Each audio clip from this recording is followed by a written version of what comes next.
Good afternoon, everybody. Good to see you all. Since Inauguration Day, President Trump has secured trillions of dollars in private and foreign investments. Every single day, more money is pouring into our country, which will create more jobs for hardworking Americans. Today, Schneider Electric pledged to invest more than $700 million in the United States to boost American energy infrastructure and AI. On Monday, Hyundai announced a $20 billion investment in the United States, including $5.8 billion for a new steel plant in Louisiana, which will create nearly 1,500 high-paying jobs. President Trump is truly turning America back into a manufacturing superpower. Yesterday, President Trump marked National Medal of Honor Day by meeting with 21 of our nation's bravest heroes and incredible patriots who have been awarded the highest military honor. Beautiful picture. The president also signed a historic executive order to protect the integrity of American elections by strengthening voter citizenship verification and banning foreign nationals from interfering in U.S. elections. These are the common sense solutions that only Democrats could oppose. But voters deserve elections they can trust, and critical confidence is being restored thanks to President Trump's leadership. Later this afternoon in the East Room, President Trump will mark Women's History Month by honoring the exceptional women around our country, including the highly talented women in his administration and his cabinet. And on an additional scheduling update, the president will hold a press conference in the Oval Office today at 4:00 p.m. to announce tariffs on the auto industry, and I will leave that to him to make that announcement later. Unfortunately, all of this good is happening for our country. This administration is working hard on behalf of the American public every day, but the mainstream media continues to be focused on a sensationalized story from the failing Atlantic magazine that is falling apart by the hour. Here are the facts. The National Security Advisor has taken responsibility for this matter, and the National Security Council immediately said, alongside the White House counsel's office, that they are looking into how a reporter's number was inadvertently added to this messaging thread. We have said all along that no classified material was sent on this messaging thread. There were no locations, no sources, or methods revealed, and there were certainly no war plans discussed. The Atlantic has even admitted this themselves. Their release of these internal messages validates the truth, which we have been saying all along. If this story proves anything, it proves that Democrats and their propagandists in the mainstream media know how to fabricate, orchestrate, and disseminate a misinformation campaign quite well. And there's arguably no one in the media who loves manufacturing and pushing hoaxes more than Jeffrey Goldberg. Goldberg is an anti-Trump hater. He is a registered Democrat. Goldberg's wife is also a registered Democrat and a big Democrat donor who used to work under who? Hillary Clinton. This is the same Jeffrey Goldberg who infamously lied about weapons of mass destruction to get us into the Iraq War, which cost trillions of dollars and thousands of American soldiers. And how else has Goldberg discredited himself? By absurdly claiming that President Trump was Vladimir Putin during the 2016 campaign, by peddling the Russia hoax that tried to hijack President Trump's first term, by inventing the suckers and losers hoax to help Joe Biden in the 2020 election, by peddling a hoax about President Trump involving Gold Star families to help Kamala Harris in the 2024 election, which our campaign at the time vigorously denied. Jeffrey Goldberg didn't care. There's more, but we don't have all day, and we can now add this signal hoax to this very long list. The real story here is the overwhelming success of President Trump's decisive military action against Houthi terrorists. On March 15th, President Trump ordered a series of military operations against the terrorist Houthis to defend U.S. shipping assets in the Red Sea, restore freedom of navigation for international shipping, and defend the United States from enemy threats. United States forces successfully struck dozens of targets across Houthi-controlled territory. And as a result of these actions, several Houthi leaders were killed, including the Houthi drone chief, his deputy, and several of their drone experts and other key leaders. We also destroyed command and controlled facilities, weapons manufacturing facilities, and advanced weapons storage locations. And it's important to remember why this powerful action took place in the first place. because of Joe Biden's incompetence and pathetic weakness on the world stage for years. The Houthi terrorists grew emboldened. Immediately after taking office in 2021, Joe Biden removed the Iran-backed Houthis from the foreign terrorist organization and specifically designated global terrorist list. Did anybody in this room ask the Biden administration at the time why they made such a stupid mistake? This reckless action undid the designation put in place by President Trump during his first term, and what followed was predictable and devastating. The Houthis targeted U.S. military ships and aircraft, hit commercial ships, including U.S.-flagged vessels, threatened our personnel overseas, and attacked our allies in the region. This resulted in more than a year of U.S.-flagged commercial ships being prevented from safely sailing through the Suez Canal, the Red Sea, and the Gulf of Aden. This had a massive negative impact on global trade of the economic security of the United States. Joe Biden was the commander-in-chief, and he sat on his hands while the United States of America was bullied and embarrassed by terrorists. President Trump and his team are putting a stop to these threats and restoring American strength around the world. The Trump peace through strength approach means no terrorist force will stop American commercial and naval vessels from freely sailing the waterways of the world. But unfortunately, this is not what the Democrats and the media want to talk about. They are focused on a coordinated campaign to try and sow chaos in this White House. And this has been the most successful first 2 months of any administration ever, which is exactly why they are doing this. We are not going to bend in the face of this insincere outrage. And here's just one example of how bad faith the Democrats' criticisms are. Democrat Senator Mark Warner is hysterical over the use of Signal, which is an approved decrypted app, and the killing of Houthi terrorists. But Senator Warner himself used Signal to work with a lobbyist for a Russian oligarch to connect the disgraced Steele dossier author who started the Russia hoax, which Jeffrey Goldberg later reported on. How ironic. We're not going to lose focus of the bottom line, which is that Joe Biden's weakness enabled and emboldened Houthi terrorists, and President Trump's strength and resolve eliminated those terrorists. Here in our new media seat today, we have Lindsay Keith. She is the managing editor for Merit TV and serves as their White House correspondent. Merit TV launched 1 year ago and creates and distributes content across diverse platforms. We're glad to have you with us, Lindsay. Please kick us off. Thank you, Caroline. I appreciate it and this opportunity for Merit TV. Two questions, if I may. One on Signal, one on the economy. Sure. On Signal, how comfortable is the president with what was shared so far now that the chain has been released? The president's view on all of this remains the same today as it did yesterday. And I think it speaks volumes about the leadership of this president that he went directly to all of you, members of the press corps. He was asked, do you want someone else to go out and do a briefing? And he said, no, I will tackle this story. I will discuss it. The people need to hear from me about this situation. And so his thoughts on this remained the same today.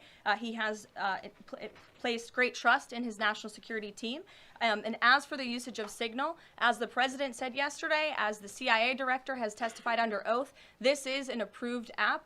It's an encrypted app. The Department of Defense, the Department of State, the CIA has it loaded onto government phones because it is the most secure and efficient way to communicate.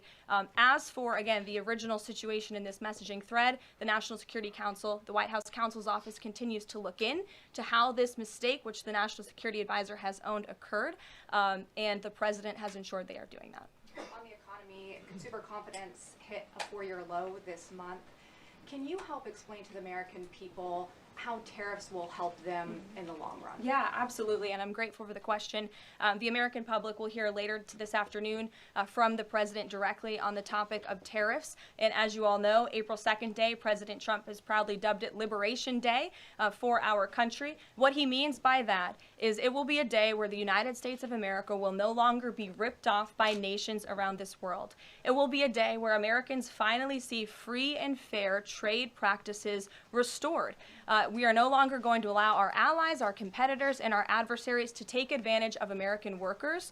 And if you think about your hometown in the state that you grew up, Main Street looks a lot different today than it did many years ago. And President Trump wants to restore America as a manufacturing superpower around the globe. He wants products to be made right here in the our great country with great, hardworking American hands that will ultimately result in higher wages and more money in the pockets of the American people. And he's also, in addition to tariffs, also determined to pass tax cuts later this year, as he did successfully in his first term, to put even more money back into the pockets of hardworking Americans.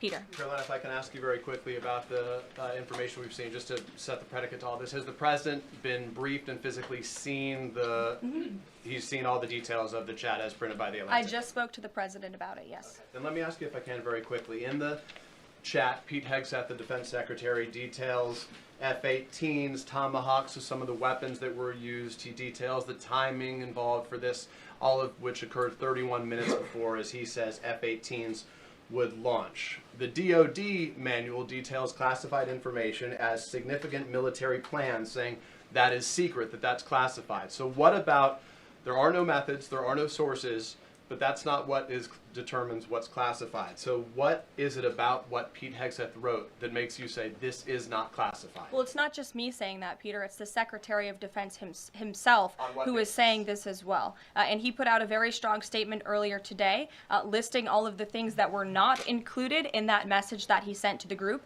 And again, this message, there was no classified information transmitted. There were no war plans discussed. Why did the Atlantic downgrade their allegation about war plans to attack plans? They're now playing word games because they know this was sensationalist spin from a reporter who is well known for doing this. We have said all along no war plans were discussed, no classified material was sent. You have the Secretary of Defense saying that. You have the Director of the CIA, the Director of National Intelligence, the FBI Director, all testifying to that under oath, and they should be trusted with that. To be clear, Americans can make the decision for themselves, but whether is the Sure. you said it's not war plans.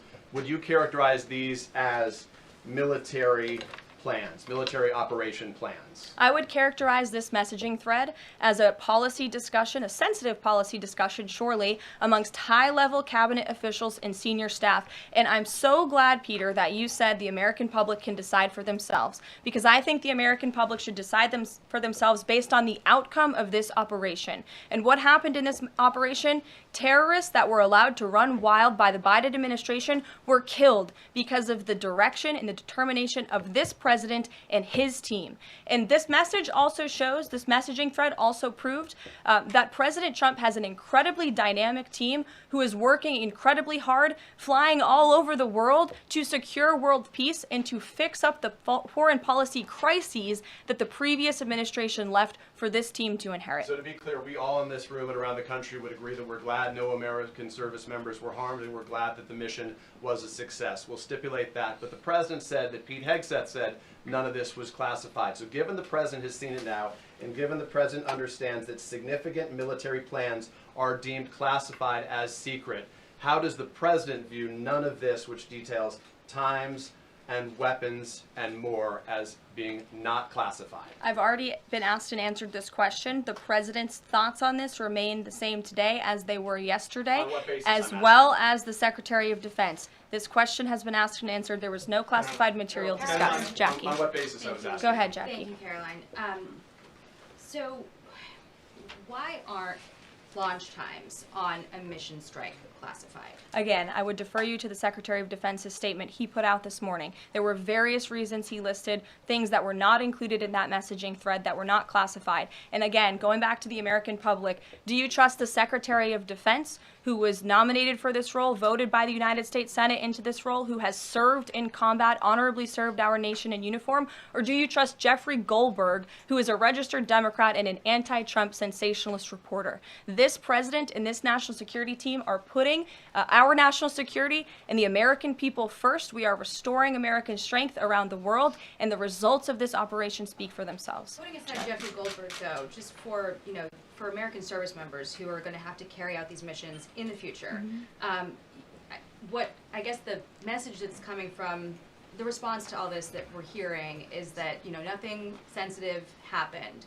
And I guess the logical conclusion of that is that if these messages had gone out publicly prior to the launch, that wouldn't have been a risk to service members. I don't know that they're comfortable with that. So can you explain, had these messages been published, would the plans have moved forward? Would the launch have still taken off? What I can tell you is that the President, as the Commander-in-Chief of our United States Armed Forces, and Secretary Pete Hegseth, who is an incredible man and a warfighter himself, take the lives of our American service members with the utmost responsibility, and they would never do anything intentionally to put their lives at risk. And again, they are working hard on that every single day, and we are protecting our service members while also restoring peace throughout this globe. It's something the previous administration has not done. And I would just add one more point. We are not going to be lectured about national security and American troops by Democrats and the mainstream media who turned the other cheek when the Biden administration, because of their incompetence, left 13 service members dead in Afghanistan, and not a single person in the previous administration was held accountable for that botched withdrawal. Joe Biden said, in fact, it was a great operation. That is despicable. It's unacceptable to this president and this Secretary of Defense. The National Security Advisor has taken responsibility for this inadvertent number being added to the messaging thread. But above all, we take the lives of our troops, safety, security, prosperity around the globe with the utmost seriousness. Goldberg's intentions, do you believe Jennifer, that he go would ahead. release that to embarrass the administration ahead of the worldwide threats? Jennifer, go ahead. Given what you've said about the president's trust in his national security team, can you say definitively that no one will lose their jobs? No one will lose their job at all because of this signal situation? What I can say definitively is what I just spoke to the president about, and he continues to have confidence in his national security team. ahead. One more. Can I ask one more, Karen? On the targets in Yemen on March 15th, can you say were 100% of the targets that were planned for March 15th, were they all destroyed? Because that would be an indication if some of them were moved, but they were not all hit, that maybe perhaps some of the enemies were able to get some of the information in that signal strength. What I can say about the operation is what the Department of Defense has put out there. I would refer to them for any further operational details. But there have been more than 100 strikes conducted against Houthi targets, and they have hit key Houthi leaders, air defense systems, command and control nodes, headquarters, weapons manufacturing and storage facilities, and these operations will continue until the freedom of navigation in our seas is restored and U.S. shipping can safely transmit without the fear of attack. And again, we believe that this has been a very successful operation thus far, and it will continue until this administration feels it no longer has to, and these terrorists have been taken out, which again is something the previous administration should have done, but they didn't, and now we've inherited this crisis. Stephen. Thank you, Caroline. I'd like to clarify something about the investigation and also ask about some conservative commentary. On the investigation, Mike Waltz said last night that he had spoken to Elon Musk about figuring out how Jeffrey Goldberg's number got in his phone. You mentioned the NSC and the White House counsel's office investigating. Can you just clarify who is investigating, who's leading that, and also Dave Portnoy, who endorsed President Trump, said today that he thinks that Mike Waltz should leave. Could you respond to that? Sure. Great respect for Dave Portnoy, but I just answered that previous question from Jennifer. As for your original question about who's looking into the messaging thread, the National Security Council, the White House counsel's office, and also, yes, Elon Musk's team. Elon Musk has offered to put his technical experts on this to figure out how this number was inadvertently added to the chat. Again, to take responsibility and ensure this can never happen again. Caitlin. I have two questions. One on a follow-up on something you just said. But since we have these messages released, and you said that the president has now personally reviewed them, at the chat at one point, Pete Hegseth wrote 14-15 strike drones on target, and in all caps he said, "This is when the first bombs will definitely drop." Does the president feel that he was misled by his national security advisors, whoever it was that told him there was no classified information in there, now that he's seen these messages? I've now been asked and answered this question 3 times by the both of you, and I've given you my answer. The president feels the same today as he did yesterday. Okay. Philip. And on my follow-up on what you had just No, said. go ahead, Philip. Caitlin, I'm not taking your follow-up. Philip, go I have ahead. a follow-up on something you just said, though, Caroline. That's Caitlin, regarding I'm not Jeffrey taking Goldberg. your follow-up. Philip, go ahead. I have called on you. Thank The you. Vice President seemed to express some frustration that Europe wasn't doing more to police waterways in their backyard, noting in that signal thread that 40% of European trade goes through the Suez Canal. Does the President share that opinion and frustration? And then going forward, should the Europeans be responsible for policing that waterway? Well, the president was asked this question yesterday by the pool in the cabinet room, and he answered this question. He said yes, he believes that Europe has been, as the vice president put it, freeloading on the backs of American taxpayers and off the backs of the United States of America, and he wants to ensure that Europe pays their fair share. He's always been very honest and upfront about that, and I think the vice president shares those concerns with him as well. And then one more. Sure. You know, enlisted soldiers, sailors, and Marines would face consequences if they shared this type of information inadvertently with a reporter. Can you tell us more why the president is so willing to give Mike Waltz a mulligan here? Again, I have now been asked and answered the same question using different language multiple times. If anybody has another question, there's a lot of different things going on in the world. We have tariffs possibly being implemented later today. The president is going to talk about that at 4 o'clock this afternoon. Sure, go ahead. Okay, thank you for taking my question. I wanted to first and foremost thank the administration for the election integrity executive order, because so many journalists for 4 years were banned from talking about this very subject. So thank you to the administration for that. My question is, yesterday President Trump, when signing the order, said that there is more to come when it comes to election integrity. Would that include same-day voting and hand-counted paper ballots? And why are Democrats so against election integrity measures like obviously proof of citizenship when it comes to voting in a United States election? Well, it's a very good question. You'll have to ask the Democrats why they're against so many common sense things, not just mandating voter ID. Why are they against men and women's sports? Why are they against deporting foreign terrorists from American soil who have been designated a foreign terrorist organization? I'm referring to Tren de Aragua. As for the election integrity executive order that the president signed yesterday, this is in an effort to restore trust in American elections. There were more than 10 steps taken, 10 executive actions taken throughout this one order. It directs the department, or the Attorney General rather, in Homeland Security to prevent non-citizens from any involvement in administering elections. There's also another host of actions. We can provide the fact sheet for you, but it's a very strong election integrity executive order, and the president would also like to see Congress do something about this very important issue. And about Judge Goldsberg. Sure, go ahead. Caroline, the Republicans and Democrats alike have been expressing some concern about the frequency with which senior Trump officials have been using the Signal app.